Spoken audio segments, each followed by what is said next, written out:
Time now for some books.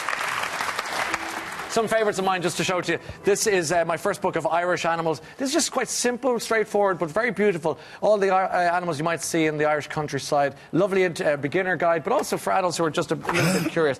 This is a book called Tony Tries New Food and Other Stories. Good for children in the kind of on the autistic spectrum, worth considering and having a look at. Pogue Mar Shaw is a little bit of Gaeilge, which is quite nice and gets kids into. Personal favourite down through the last few years. The Pigeon Needs a Bath. He's bold, he's silly, he's goofy. Basically, if I was a bird, I'd be the pigeon. And this is quite nice, which is Quest. The difference is that with this book is that there are no words. You use your own imagination, or that the author's just really lazy. And then finally, Shush by Chris Houghton. He won an award during the week. Very popular, very straightforward, very easy, and very gorgeous to look at. And now we have some friends to talk about books. Jack Massey is 11 from Step Aside in Dublin. Craig Cleland is 10, he's from Dublin. Martha Spring, who is 9 from Cavan. And Isaac O'Neill, who is 12 from Bray in County Wicklow. Welcome all! Okay, Isaac, you've got your Adventure Time bag with things in it. Now, I mentioned Adventure Time because it's one of my great favourites of recent times. Comics, cartoons, you know, if young people are reading anything at all, if you can't get them into books, try them on these and see how they go from there.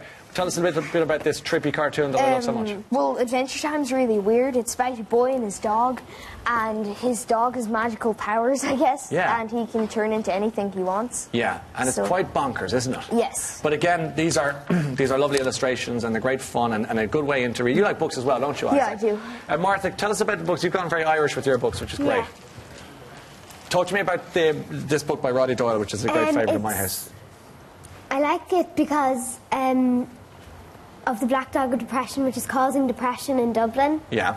And Gloria and Raymond set out on an adventure through Phoenix Park and O'Connell Street to stop the Black Dog of Depression. Right, okay. It's kind of heavy material, but you brought up some questions for you. And it's suitable. It's telling depression for younger children. Yeah, that's really important, and that's a good thing to do. Goth Girl, good. And The Fate Worse Than Death. Worth reading? Yeah. Is it for kind of people who have lots 7 9s. 7 9? Yeah. Black eyeliner, white faces? I really like the presentation of the book. Oh yeah, it is lovely, isn't it? Nicely illustrated as well. So you're going to give that a thumbs up. Quaid, can I see your book? This is called Cathal Consign. It's a brilliant book, and it has 3 languages: Irish, English, and Irish Sign Language.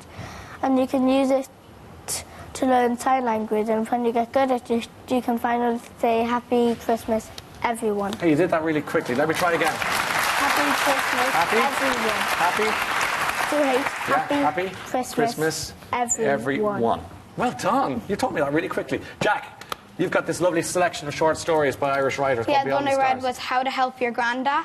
It was really fun because this kid writes this complete stranger who's like a millionaire, asking him to give his granddad's house central heating because his granddad's house is really cold. Okay, and he it's kind of like writing to the government, yeah. And what happened then? For no reason. And then the whole book is just letters from the kid to the man back to the kid, and the kid back to the man, all about his granddad, how he's poor and he has no heat in his house. Okay, and you enjoyed that story? Yeah. Tell me about this one, The Parent Agency. What happens here? So it's like he makes a dream because he has a big fight with his parents. Then he wishes that he had different parents. And then he's sent into this other world where kids get to pick their own parents. Yeah, it never works out in the end, lads. Just kids, just in case you're thinking about that. If only it was real. If only it was real, you must be kidding me. Don't tell your parents watching this? Well, they were until about 2 seconds ago. Are you guys all reading lots of books and going to libraries? And, you know, it's good. You're enjoying that? Not all your friends are doing that, are they? Most of them. Most of them are? Actually, well, not really. Oh, that's great, but not really. Most. Oh, that's great. Look. Listen, either way, it's great that we have you here because you know how important reading is. Your other favourite comic is what? Let's do one more. I'd say one of my favourite comics is The Wren. The Wren. It's an Irish one too, isn't it? Yeah, it's illustrated by Jason Connor, who works the Big Bang. Who works at Forbidden Planet. Okay. Forbidden Planet, not the Big Bang. Yeah, and it's really nicely illustrated, and it's based in Ireland, so yeah. Okay, good stuff. Listen, I could spend another 15 minutes, if not 20 minutes, if not the next day and a half talking to you, but unfortunately it's just running away like a getaway train. But thanks for coming to see us, everybody. Nice to see our readers, ladies and gentlemen.